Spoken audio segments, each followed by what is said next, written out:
एक बार गौतम बुद्ध के यहाँ एक राजकुमार सन्यासी बनने आया। दीक्षा उपरांत वह भिक्षा लेने के लिए पास के गांव में गया।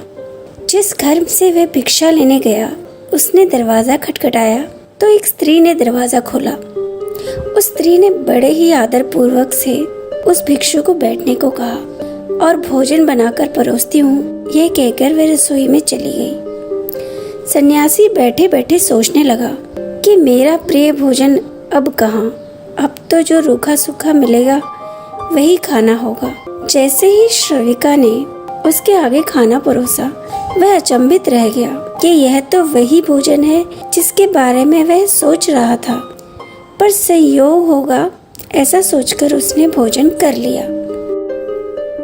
खाने के पश्चात उसे आराम करने की इच्छा हुई, जैसा वह अपने महल में करता था खाने के बाद।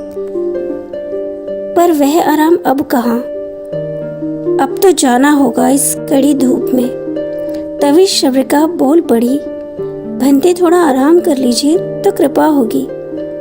इस पर सन्यासी को फिर से हैरानी हुई कि उसने कैसे जाना कि मुझे आराम करना है, पर उसने फिर यह संयोग समझकर टाल दिया और विचार करने लगा कि महल में था तो सब आसपास रहते थे, अब अकेला हूँ। पहले नरम बिस्तर था और अब चटाई है। श्रविका वहाँ से जा रही थी कि मुड़कर बोली कि भंते ऐसा क्यों सोचते हैं, इसे ही तो जीवन कहते हैं, यही तो दुनिया है। हर कोई अकेले ही आता है और अकेले ही जाता है, बाकी ये दुनिया तो मोह माया है। अब सन्यासी घबराया कि यह संयोग नहीं हो सकता, तुरंत वहाँ से चला गया। तेज कदमों से जब वह बुद्ध के पास पहुँचा, जाते ही सारी बात बुद्ध को बताई और कहा, मैं वहाँ दोबारा भिक्षा लेने अब नहीं जाऊँगा। वह श्रविका तो बिना कहे सब कुछ जान लेती है। मैं जैसा भोजन चाहता था वैसा ही भोजन मुझे परोसा। मैं विश्राम करना चाहता था, वह भी करने को कहा।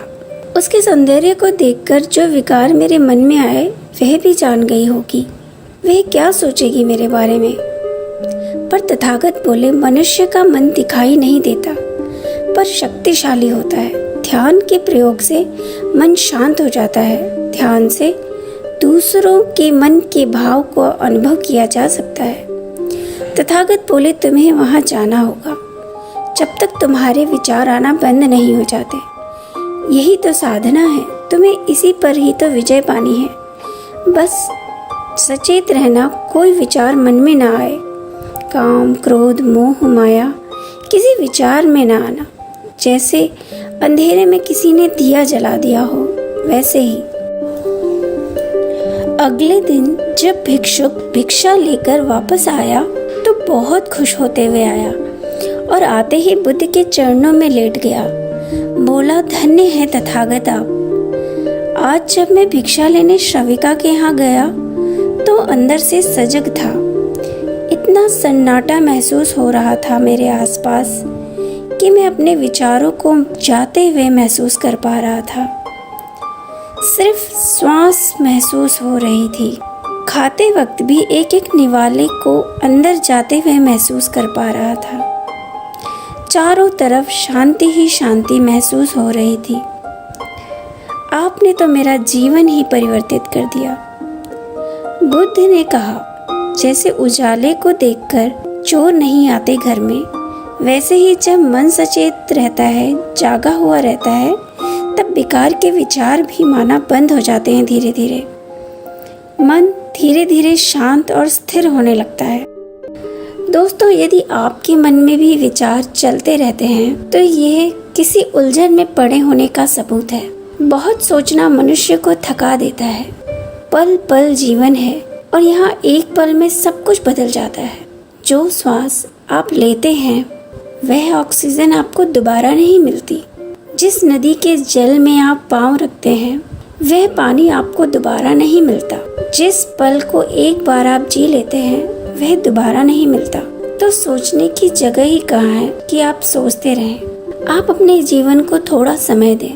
धीरे धीरे सोचने का दायरा कम करें।